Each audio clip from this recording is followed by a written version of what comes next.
Untuk soal yang pertama, di sini ada seorang perempuan infartu, pembukaannya lengkap, kemudian ketubannya sudah pecah, ubun-ubunnya sudah di depan kanan, penurunannya HOTS 3 positif, tampak perineum mengkilat pada saat ibu meneran. Berarti infartu skala 2 dengan kata kunci dalam soal tampak perineum mengkilat. Ciri apa perineum yang mengkilat itu?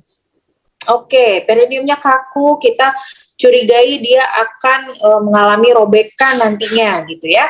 Nah sekarang, apa tindakan yang kita lakukan jika kita melihat adanya tanda bahwa perineum ibu ini kaku?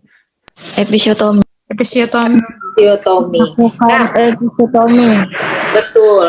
Baik, nah jadi teman-teman ada indikasi kita untuk melakukan episiotomi.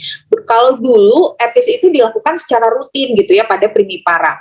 Nah sekarang evidence base-nya adalah kita tidak lagi melakukan episiotomi secara rutin karena manfaatnya lebih sedikit daripada risikonya gitu ya, lebih banyak risikonya. Nah sekarang kita dianjurkan untuk melakukan episiotomi hanya jika ada indikasi. Apa sih indikasi dari episiotomi? Indikasi epis yang pertama adalah jika kita menemukan bahwa perineum ibunya tampak kaku. Nah, dari mana kita bisa lihat dia perineum kaku? Biasanya perineumnya ketika teregang, ketika kepala sudah sampai di dasar panggul, perineumnya tampak putih dan mengkilat. Kemudian, kita boleh lakukan epis dalam persalinan dengan bantuan. Contohnya apa nih persalinan dengan bantuan? Misalnya akan dilakukan vakum ekstraksi atau akan dilakukan persalinannya dengan pertolongan forceps. Kemudian kita juga boleh melakukan epis pada kasus persalinan dengan tindakan. Maksudnya gimana tuh? Misal terjadi distosia bahu. Kemudian misalnya ternyata persalinannya presentasi bokong atau sungsang. Nah, terus kita juga boleh melakukan epis jika persalinan harus diselesaikan dengan cepat. Contohnya dalam kasus apa kalau persalinannya harus diselesaikan dengan cepat? Misalnya dalam kasus gawat janin. Nah, ini kan kita harus cepat ya melahirkan janinnya, maka kita lebarkan jalan lahirnya. Ya, jadi 4 ini adalah indikasi kita untuk melakukan episiotomi. Jika nanti dalam soal tidak ada kata-kata atau kata kunci yang mengarah ke indikasi epis, hindari teman-teman menjawab melakukan episiotomi. Ya, jadi untuk soal ini betul jawabannya yang E. Oke, kemudian kita samakan persepsi. Episiotomi itu dilakukannya kapan? Mengurangi perdarahan. Jadi kita lakukan epis ketika kepala sudah ada di depan vulva 5-6 cm ya. Kita mulai lakukan episnya 5-6 cm di depan vulva atau ketika kepalanya sudah membuka vulva.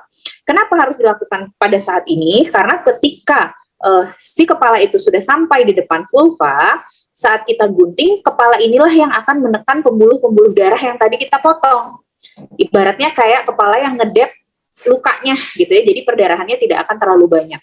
Kalau kepala masih tinggi sudah kita epis, maka si pembuluh darah yang terbuka ini tidak ada yang menekan atau tidak ada yang ngedep, jadi perdarahannya akan mengalir. Oke, kemudian yang kedua, epis itu kita gunting perineumnya pada saat apa?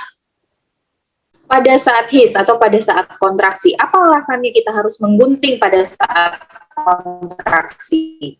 Oke, lebih tepatnya adalah untuk menyamarkan rasa nyeri ya. Biasanya nanti di soal opsinya seperti itu ya. Jadi kalau nanti ditanyakan kenapa bidan mengguntingnya saat his, jawaban yang lebih tepat adalah untuk menyamarkan nyeri.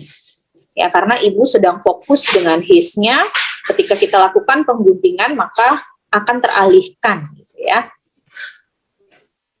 Baik, sekarang pengguntingannya secara apa arahnya?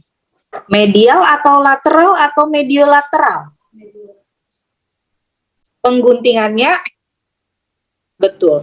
Arahnya adalah mediolateral atau bukan ke atas, bukan juga ke bawah, bukan juga ke samping gitu ya. Ini salah. Yang benar adalah serong. Nah, inilah yang disebut dengan pengguntingan secara mediolateral. Kenapa kita harus mengguntingnya secara mediolateral? Jadi, pengguntingan kita lakukan secara mediolateral agar kita kalau robekannya meluas tidak mengenai daerah vulva bagian atas, karena kalau luka di daerah vulva bagian atas itu kan banyak syaraf, rasa nyerinya akan luar biasa. Kita juga tidak mengenal alasannya mediolateral. Selain itu, pada pengguntingan arah mediolateral jumlah pembuluh darah di situ lebih sedikit, ya, sehingga jumlah perdarahan akan lebih sedikit juga. Nah, itu tadi terkait episiotomi. Ya, mungkin nanti akan keluar salah satu dari apa yang sudah kita bahas tadi. Lanjut, kita ke soal berikutnya. Untuk soal ini, soalnya sama ya, in part 2 dengan pembukaannya sudah lengkap. Kemudian dipimpin meneran oleh bidan, kepalanya sudah lahir, akan tetapi ada lilitan kencang di tali pusat dan di leher. Apakah tindakan yang tepat? Berarti ini setelah kepala lahir, bidan cek lilitan tali pusat, ternyata ada lilitan kencang, teman-teman. Maka memotong tali pusat. Kalau ada lilitan longgar, diapain? Dilonggarkan. Baik, jadi kalau kita ingat-ingat kembali pada langkah APN ya, kita setelah kepala lahir cek lilitan tali pusat. Jika ada lilitan longgar, maka longgarkan. Jika ada lilitan erat, maka jepit dan potong tali pusat. Jadi jawaban yang tepat untuk soal ini, karena dia ada lilitan kencang, kita potong tali pusatnya. Betul, jawabannya adalah yang A. Setelah kepala lahir, apakah sekarang masih diusap wajah? Seharusnya kalau langkah APN yang baru tidak ya. Jadi setelah kepala lahir kita tidak lagi mengusap wajah, setelah kepala lahir kita langsung cek lilitan tali pusat. Jadi kalau nanti ada soal setelah cek lilitan ternyata tidak ada lilitan tali pusat atau sebelumnya apa yang harus kita lakukan, jangan lagi memilih mengelap wajah ya, karena itu sudah dihilangkan dari langkah APN yang terbaru. Kemudian yang berikutnya, soalnya masih sama, in part 2 pembukaannya lengkap, ya. Terus ketubannya positif, ubun-ubun kecilnya sudah di depan, kepalanya di Hodge 3+. Maka apakah tindakan yang tepat untuk kasus ini?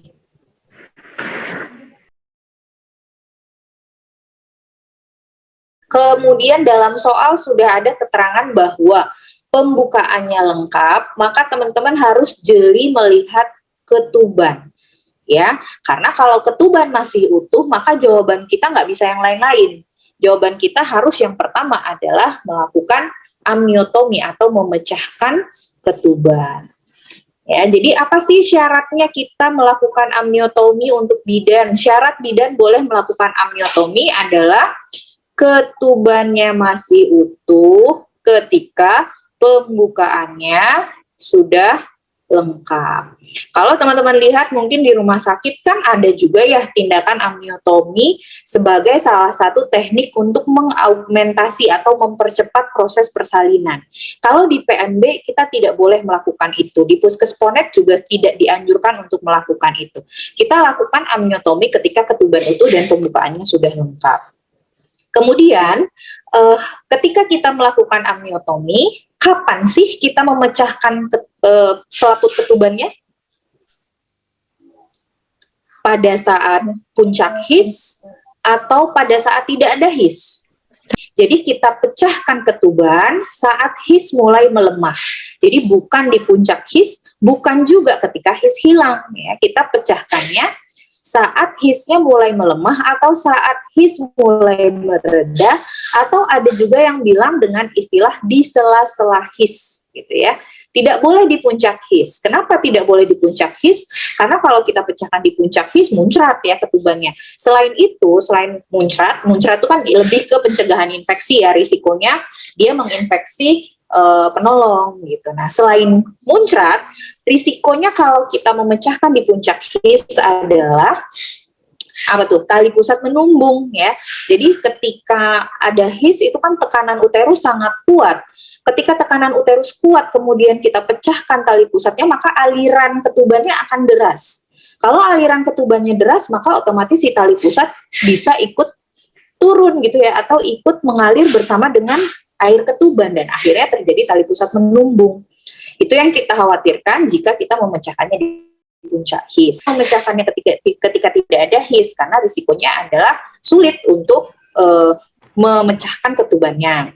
Lalu ada satu syarat lagi yang harus kita penuhi ketika kita memecahkan ketuban. Ya, kita harus mendorong si janin menutupi panggul. Jadi fundusnya kita dorong ke arah bawah. Apa tujuannya itu? Kenapa kita harus mendorong janin menutupi panggul? Mencegah terjadinya penumbungan tali pusat. Jadi kita tutupi pintu kepala janin sehingga tali pusatnya tidak ikut turun ketika ketubannya, cairannya mengalir gitu ya. Jadi nanti kalau ditanya kenapa sih kita mecahin ketuban pada saat di sela-sela his, tadi sudah bisa terjawab. Kenapa ketika kita melakukan amniotomi kita harus mendorong fundus ke arah bawah, itu juga sudah terjadi. Kuncinya adalah untuk mencegah tali pusat menumbung dan juga muncrat gitu ya, lebih ke tindakan pencegahan infeksi itu.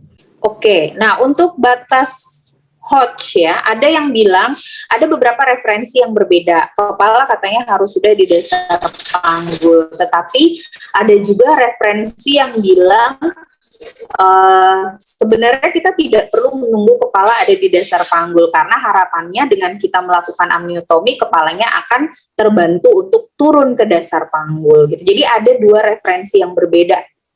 Nanti tergantung teman-teman bacanya buku apa gitu ya, pernyataannya akan berbeda. Saya sudah buka beberapa buku dan memang seperti itu. Ada dua versi. Ada yang bilang harus di dasar panggul, kalau dasar panggul berarti Hodge 3 plus ke Hodge 4. Tapi ada yang bilang nggak apa-apa, nggak usah nunggu Hodge 3. Yang penting pembukaannya lengkap. Nah, akan tetapi kalau saya pribadi, kalau kita bicara yang selama ini terjadi, harusnya kita menunggu kepala di dasar panggul. Meskipun beberapa referensi bilang justru pemecahan ketuban dapat membantu penurunan kepala. Seperti itu. Kita lanjut ke soal berikutnya. Oke?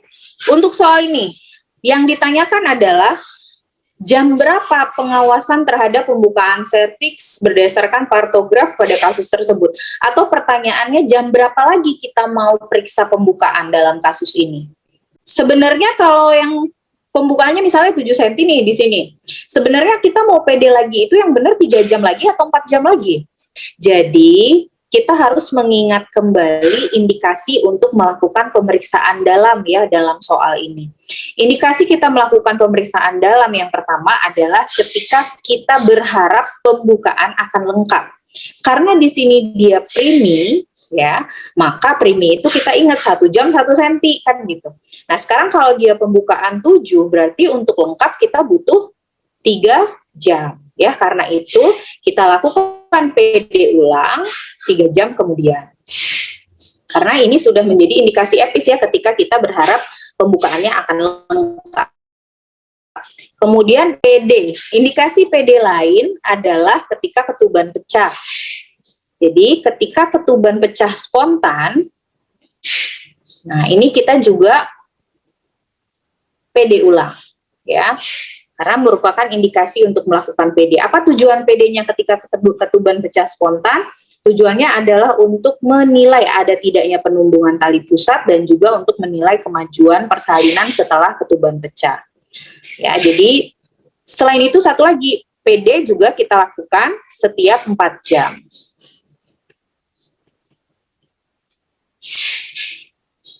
Nah, itu ya. Jadi tadi ada 3 indikasi PD. Yang pertama adalah ketika kita mengharapkan pembukaannya sudah lengkap. Kemudian ketika ketuban pecah spontan dan juga dilakukan setiap 4 jam dalam observasi fase aktif dan juga fase laten dalam proses persalinan. Oke, jadi untuk soal ini jawaban yang tepat karena 3 jam kemudian, maka yang D jam 2. Kemudian kita ke soal berikutnya. Untuk soal ini adalah dia pembukaannya lengkap dengan ketuban negatif, UUK sudah di depan dengan penurunan Hodge 3+. Berarti dia inpartu kala 2. Apakah ada data dalam soal yang aneh? Yang tidak normal? Tidak ada ya, semuanya dalam batas normal. Berarti apa tindakan yang tepat untuk soal ini? Kalau teman-teman bingung ya, karena kan semuanya normal, apa yang mau kita lakukan? Kita eliminasi aja satu-satu. Yang A, melakukan kateterisasi, tapi tidak ada data dalam soal yang menunjukkan bahwa kandung kemihnya penuh, kita eliminasi. Menyarankan untuk berjong lakukan ketika ada tanda di mana kepalanya masih tinggi, gitu ya. Sedangkan dalam soal sudah dikatakan kepalanya sudah turun ke Hodge 3, berarti ini juga bisa kita eliminasi. Yang C, melakukan episiotomi tidak epis lainnya, kita eliminasi. Merujuk ke rumah sakit semuanya dalam batas normal. Tidak ada data yang menunjukkan hal yang abnormal dalam kasus ini, kita eliminasi. Sisa jawabannya adalah E, memimpin beneran. Nah, sesuai dengan data dalam soal, karena pembukaannya sudah lengkap, ketubannya sudah pecah, maka kita boleh mulai memimpin beneran.